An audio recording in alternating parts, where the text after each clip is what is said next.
Don't you want your sister to heal? My parents sold my $590,000 ring so my sister could go find herself in Bali. If your family has ever treated your belongings like community property, stay with me. This story will make your blood boil. The drawer, lined in velvet the color of dried lavender, was mostly empty now. A single safety pin lay forgotten in the corner. The antique dish Grandma had given me for earrings was still there, but the sapphire ring she'd slipped onto my finger the night I turned 18, her ring, the only thing she ever asked me to keep safe, wasn't. For a moment, I just stood there, staring. My mind ran through every impossible scenario. Maybe I'd taken it back to LA? Maybe I'd left it in the coat pocket I hadn't worn in a year. But I knew better. I had left it in this drawer, tucked beneath an old scarf every time I visited. Because even when I couldn't trust the people in this house, I had still trusted the idea of home. That trust felt like it was dissolving in the back of my throat. Grandma's words rang in my ears, soft but steady. One day, they'll make you feel like you don't belong. Let this remind you, you do. I closed the drawer with slow fingers and turned, glancing around the bedroom. It wasn't mine anymore, not really. The walls were painted a more modern cream, my books replaced with Sierra's inspirational hardcovers. Her face smiled back from the dresser frame, a yoga pose beside a sunset, her hands folded in fake humility. Even here, she was everywhere. Downstairs, the voices of my parents drifted up through the vent. Polite tones, carefully filtered warmth. I could already hear Martha rehearsing the narrative for tonight's dinner. We're so proud of both girls. Sierra has been doing so much inner work, and Aubrey's always had her own path. Translation: one of us is the star, the other is... polite footnote. By the time I made it to the dinner table, the ring's absence was still pressing on my chest like an extra rib. The dining room looked like a catalog. Candlelight, symmetrical place settings, the kind of salad no one actually eats. Martha, wearing her charity gala pearls, beamed when I entered. "Sweetheart," she said too brightly, "you made it just in time." "For what?" I asked, unfolding my napkin. Douglas cleared his throat. "We wanted to share some exciting news. Sierra's been accepted into a 5-month spiritual restoration retreat in Bali. All-inclusive, led by a former monk who trained in Bhutan." Sierra placed her fork down with practiced grace. "It's not just a retreat. It's a transformational recalibration. I need this space to realign after everything I've carried." I said nothing. My mind was still upstairs, in the drawer. "We're covering the whole thing," Martha added, her voice soaked in benevolence. "Flights, housing, custom meal plans, custom trauma mapping." Sierra corrected gently. Douglas nodded as if this made perfect sense. "It's an investment in healing." I blinked once, twice. "How much is this investment?" Douglas chuckled nervously. "Let's just say, it's worth every penny." I turned to Martha. "Where did the money come from?" Her smile didn't falter. "We reorganized some assets. You don't need to worry about that." But I was already worrying. The trust Grandma left me wasn't vast, but it was real. My nest egg, my last link. Had they touched it? After dinner, I went to my room and stared at the drawer again. It mocked me. I opened my laptop, pulled up Sierra's Instagram. Her feed was an endless loop of ocean shots and enlightenment quotes. My thumb paused on a photo taken just yesterday. Sierra sat in lotus position on a balcony surrounded by ferns. Her arms lifted gracefully, palms open. Around her neck hung a new pendant, a teardrop sapphire set in minimalist gold. The color was unmistakable. I zoomed in. It's Grandma's ring, melted, dismantled, turned into fashion jewelry. Her fingers start to shake. "It's just a ring, Aubrey," my mother said, smiling as if I were being difficult. "What matters is family." The garden behind the Langston estate had always looked like a curated painting. Stone paths winding between lavender bushes, sunlight filtered through lemon trees. But it never smelled like peace to me. Today, the scent of rosemary and citrus did nothing to dull the ache in my jaw from clenching too long. I stood with my arms folded, facing the patio table where Martha poured herself a glass of cucumber water, like we were catching up after brunch, not talking about the theft of my last connection to Grandma. Douglas sat in a weathered armchair, eyes flicking from me to the hedge wall behind me, as if hoping for a distraction large enough to end the conversation. I didn't ask about family, I said. I asked about Grandma's ring. You weren't even wearing it, Martha replied smoothly. Honestly, I thought you'd forgotten it was there. I didn't forget, I said, careful to keep my voice level. You went into my drawer. You took something that wasn't yours. She scoffed lightly, like I was being petulant. Sierra needed something symbolic, something grounding to carry with her. You wouldn't understand unless you were on a healing journey. I didn't answer, not immediately. I looked down at the slats of wood beneath my feet, then back up at her carefully powdered face. Douglas finally spoke, his voice a murmur. It's not theft, it's redistribution. One daughter has something she's not using. Another is in crisis. I nearly laughed. The sound rose and died in my throat. Do you hear yourselves? Martha leaned forward slightly, the glass in her hand sweating. You've always been so guarded, Aubrey. We didn't think you'd mind. You're not sentimental. You mean I don't parade grief for likes? She narrowed her eyes, lips thinning. That's not fair. No, I said softly. It's not. Douglas shifted in his seat, his hands folded neatly between his knees like a little boy at confession. She's in Bali. She's vulnerable. She's doing the hard work. We thought you, of all people, would understand that. Before I could respond, Martha's phone buzzed. She turned it around with a smile. Speak of the angel. Sierra's face lit up the screen. Hi, family. Her voice was airy, echoing slightly in whatever glass box she was lounging in. Her hair was pinned up in a silk wrap, the ocean glimmering behind her. Guess what? I just finished a trauma purification session. I sobbed for 2 hours and then ate a mango with my inner child. Martha clutched her chest, overcome. You're glowing, sweetie. Sierra beamed. It's this necklace. I swear it's infused with strength. The energy is unreal. She held it up for the camera. A teardrop-shaped pendant, simple and elegant. Blue, deep, familiar, unmistakable. I stared.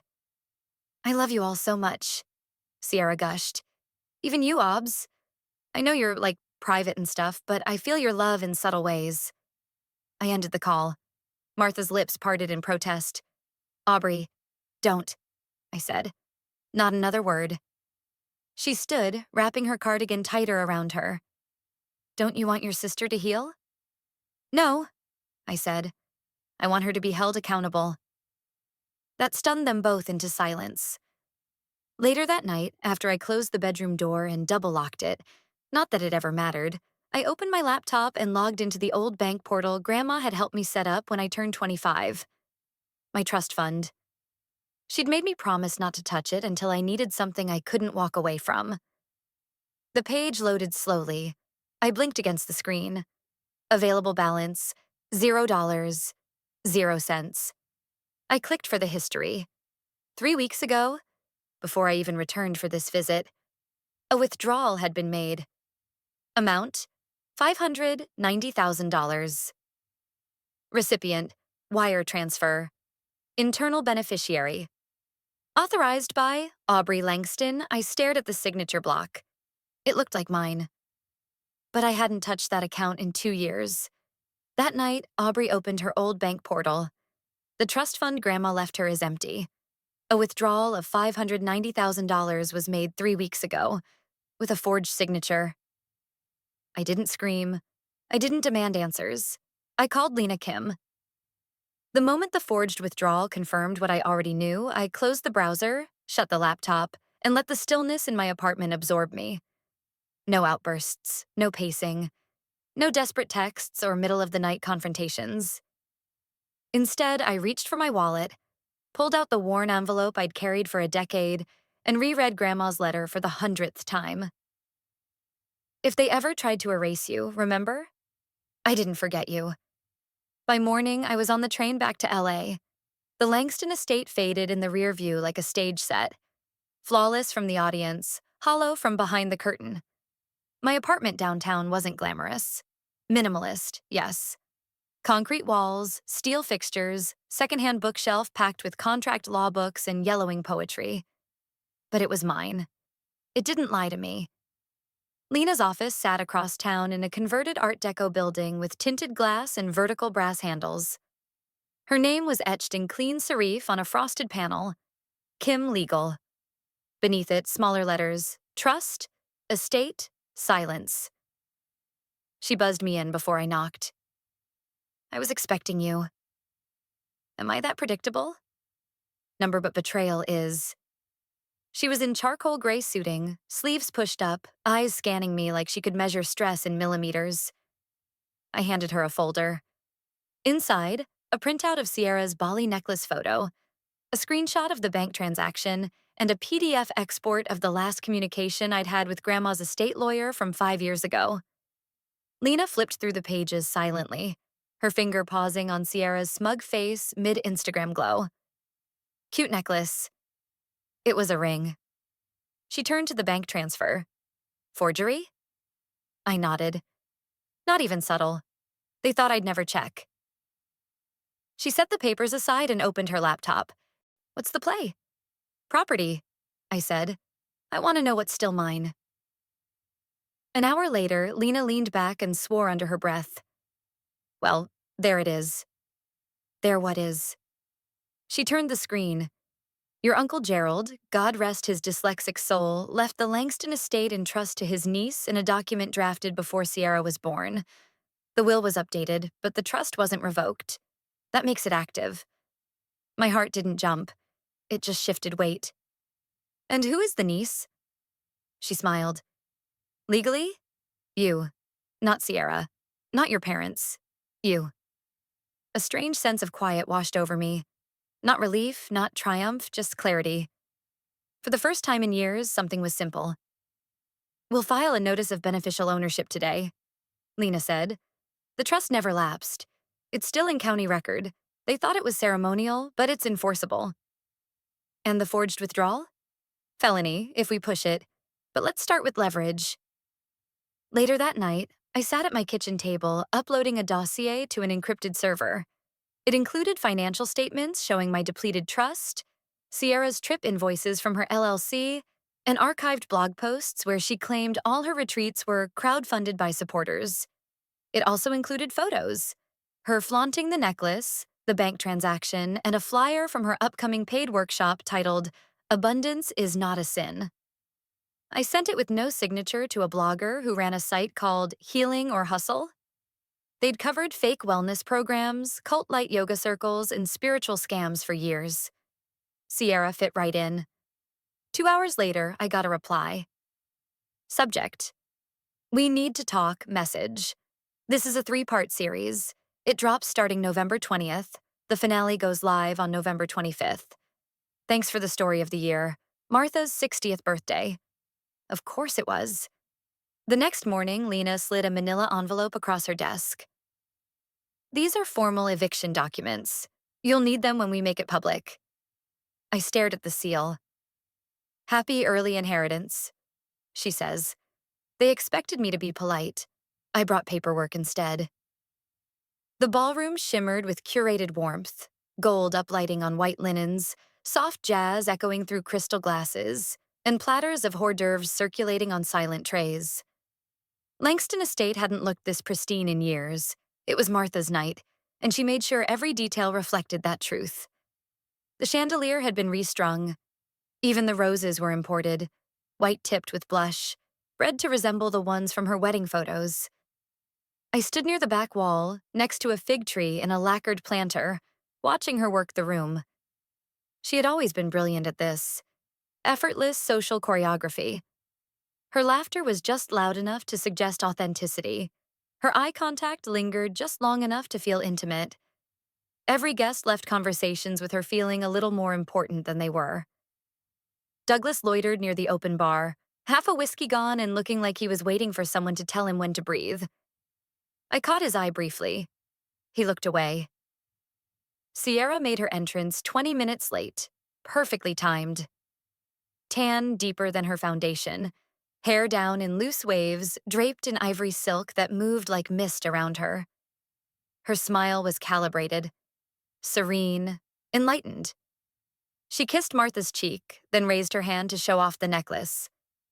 The pendant glinted under the lights. The sapphire, Grandma's sapphire, was now fused into a new setting, stylized like a blooming lotus. The camera crew from California Lifestyle Weekly hovered nearby, capturing raw family moments. I could already hear the headline, "Healer returns home to celebrate a mother's legacy." I waited. Martha took the stage with an exaggerated pause, brushing imaginary dust from her sleeve before gripping the mic. "Thank you, everyone, for being here tonight. 60 is a gift, but the real joy is celebrating it with legacy and with healing." She gestured to Sierra. "My daughter has returned from a transformative journey. She is launching her own foundation to support young women on paths of emotional restoration." Applause? Sierra stepped up beside her, bowed her head. "I'm honored to be the first ambassador of the Langston Lotus Project. This necklace," she touched it reverently, "was created from something deeply personal, gifted with love. It reminds me that rebirth is possible." The room sighed.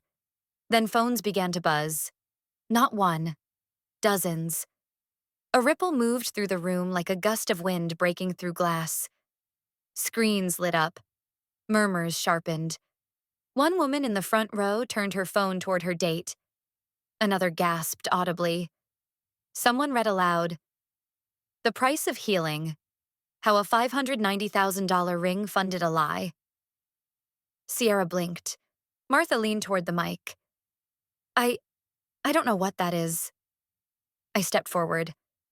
She saw me and smiled, too practiced to break character. "Aubrey, sweetheart, maybe help me explain." "I'm not here to explain," I said, pulling the envelope from my bag. I walked slowly to the front. Not rushed, not theatrical, just deliberate. The click of my heels was louder than the music. I handed Martha the manila folder. 30-day notice of occupancy termination, I said clearly for the room and the cameras. Effective immediately. Martha froze, fingers trembling as she slid the papers free. Douglas reached for them, read the top line, and paled. "This house was given to me years ago," I said into the stunned hush. "You just never thought I'd claim it." Lena stepped into the ballroom then, clipboard in hand, heels like gunfire against tile. She nodded at me once, subtle. "This is absurd," Martha whispered. How dare you do this here?" Sierra recovered first, stepping toward me with wide, gleaming eyes. "You'd humiliate your own family. For what?" "For what's mine," I said, "and for every girl you told to shrink herself so you could expand." The house echoed with silence. No more guests, no more applause, just consequences. The chandelier still hung from the ballroom ceiling, but now the lights were off. The tables had been cleared, centerpieces wilted in their vases. Empty wine glasses stood like quiet witnesses to what had happened. The Langston estate no longer felt curated. It felt hollow. The hush wasn't peaceful. It was uneasy, stretching across every corner like dust left untouched for too long. I walked through the foyer and flats, no need for heels anymore. No audience. Boxes lined the hallway, half labeled and half forgotten. Someone had left a velvet shoe on the staircase. The illusion was unraveling by hand. Upstairs, Martha had locked herself in her bedroom for the 4th day in a row. Her assistant had quit after the exposé's second installment went viral. Sierra had stopped posting altogether. The Langston Lotus Project's website was suspended. Their donor list leaked.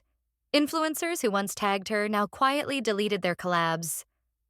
I sat at the dining room table where she used to host her curated dinners, with a mug of black coffee and Lena on speakerphone.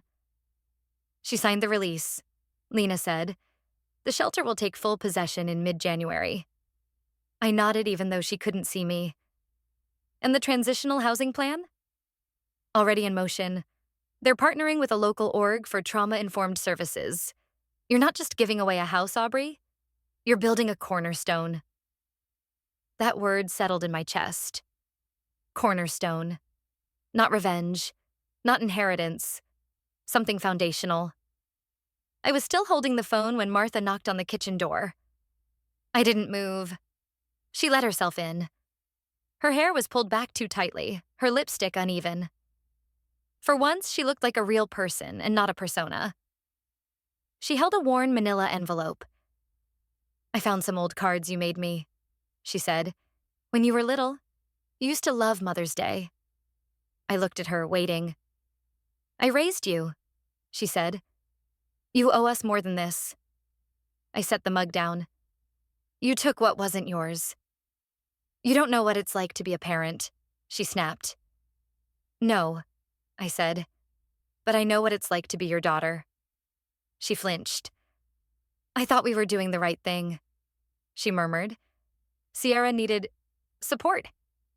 "You needed a mirror," I said, standing. "Instead, you handed her mine." That night, Douglas found me outside by the garden bench. He held a box of ornaments clearly packed from his office. "I never defended you," he said without prompting. "You didn't attack me either," I replied. "I thought silence was enough." It wasn't. He sat down beside me, elbows on his knees. Martha was the loudest voice in every room. I stopped raising mine. "Silence doesn't absolve you." He nodded once, like someone finally understanding that quiet could be cruel too. 2 days later, I stood with Lena outside the county office after we finalized the property donation. The legal documents were heavy in my hand, but I felt lighter than I had in weeks. "You're officially out," Lena said. "No," I said, eyes on the estate in the distance. "I'm finally in, on my own terms." She raised an eyebrow. "Legacy doesn't mean holding on," I told her. "Sometimes it's letting go for good." That night, I returned to my apartment, my real home. I curled up in my threadbare chair with a bowl of soup and let the stillness wrap around me. Not sharp like at the estate, but soft. Whole. At 9:43 p.m., my phone buzzed. The blogger had posted the final installment. The headline filled the screen. "The forgotten daughter who took it all back. Legally, quietly, completely." They gave me nothing but silence and shame. I built a future from it. The gates opened at 10 a.m., sharp. A soft spring wind swept across the lawn as volunteers in lilac t-shirts guided guests toward the courtyard. The Langston estate no longer smelled like chlorine and cut roses. It smelled like earth, like new grass, turned soil, and jasmine from the planter boxes someone had placed by the rebuilt fountain. The nameplate above the arch read, "The Langston Center for Women and Girls." I stood beneath it for a moment, letting the breeze catch the hem of my blazer. I hadn't changed much. Still lived in the same apartment. Still took the subway. Still made tea the slow way. But something deep inside had shifted. The edges had softened. The silence didn't scare me anymore. Grandma's voice echoed in the back of my mind. True legacy doesn't roar. It remains. The press arrived on time. Cameras clicked. A reporter from the Chronicle asked the same question everyone else had been circling since December. "Do you have any comment about the expose and your family's reaction?" I smiled gently, eyes steady. "No. None at all?" "I think the work speaks louder than the drama ever did." They moved on. Lena hovered nearby, clipboard in hand, wearing her signature Navy power suit. She glanced at me between notes, a quiet pride in her eyes that didn't need to be spoken aloud. She'd stood with me every step, never louder than necessary, but always present. Inside, the old ballroom had been stripped of chandeliers and replaced with long, sunlit shelves and soft-cushioned reading nooks. Where my mother once toasted her illusions, little girls now curled beside books. The The walls were painted with murals. One showed a woman planting a tree, another featured a line of girls holding hands across a city skyline. I wandered through the rooms quietly, stopping near the east alcove where Grandma's portrait now hung. She looked stern, elegant, and wise, just as I remembered. Beneath it, a brass plaque read, "To those who were overlooked and never again will be." I swallowed once, then smiled. In the common room, a young girl no older than 9 tugged at my sleeve. Her eyes were wide, steady. She held something in her small palm. "I made you a ring," she said. "It's not real, but it's blue." The band was plastic, wrapped in glitter tape with a fake sapphire glued to the top. "You should have something blue again." I knelt slowly, letting the room fade behind me. "I already do," I said, slipping the ring onto my finger. "I have everything they said I couldn't build." The sun dipped lower over the Langston Center, throwing long, dappled shadows across the courtyard. The crowd had thinned. The press packed up. The last trays of lemon bars were being boxed away by volunteers. The air smelled like spring rain, though the sky was still clear. I sat alone in the old gazebo, once Martha's favorite photo spot for holiday cards. The latticework had been stripped of fake ivy and now held flowering vines that would soon bloom wild, untrained. Around me, voices of children echoed faintly from inside, mingled with soft piano chords from the community room's new upright. I hadn't meant to stay this long. My phone buzzed once in my bag. A message from Lena. "Board meeting tomorrow, 9 a.m. I'll bring coffee." Don't ghost me. I smiled. Of course she knew I'd try to hide after this. The ceremony had been beautiful, but it stirred more than I expected. Legacy, I'd learned, wasn't just what we preserve. It was what we choose not to pass down. A soft knock startled me. I turned. Douglas stood at the edge of the stone path, holding a small wrapped package. He looked older than I remembered. Thinner around the face, slower in the way he moved. I hadn't seen him since the handover. We hadn't spoken since his letter in December. "I didn't know if I should come in," he said. "You're not trespassing," I replied. "Not anymore." He let out a tired breath and approached. "You don't owe me conversation, Aubrey. I just wanted to leave this with you. That's all." He held out the package. I hesitated, then took it.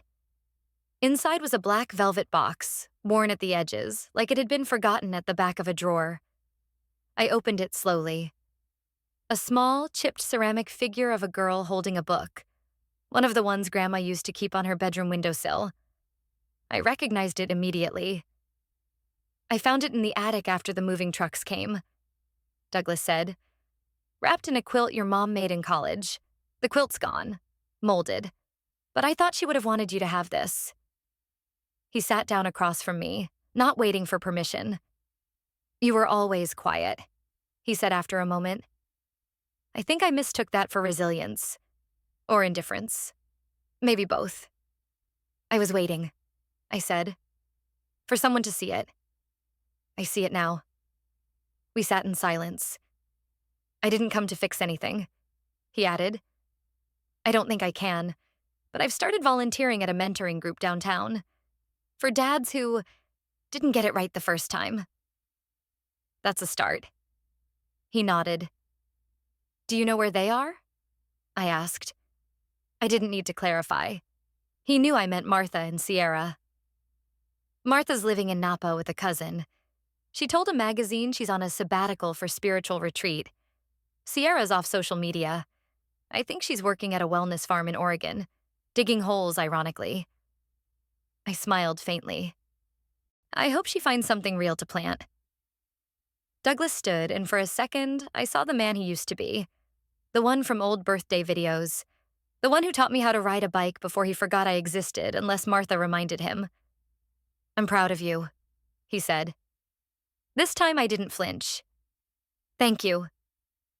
After he left, I sat a while longer with the small figure in my lap. In the distance, a girl burst out of the building doors laughing, arms full of donated books. A volunteer followed behind her, beaming. Laughter didn't sound foreign here anymore. I slipped the ceramic figurine into my coat pocket and stood. The wind had changed. I had inherited shame, silence, absence, the weight of a name. But I'd kept what mattered. And I'd built the rest with my own hands. And that, I decided, would be the part I passed on. What began as silence became a reckoning. The girl they once dismissed rewrote the terms of legacy. Quietly, lawfully, and without asking permission. Justice didn't roar when it arrived, but it changed everything when it did. Like roots beneath a toppled estate, truth held fast and bloomed when the facades finally fell. If this story moved you, like and subscribe to help more voices rise. Because sometimes, the quietest fight becomes the one that frees us all.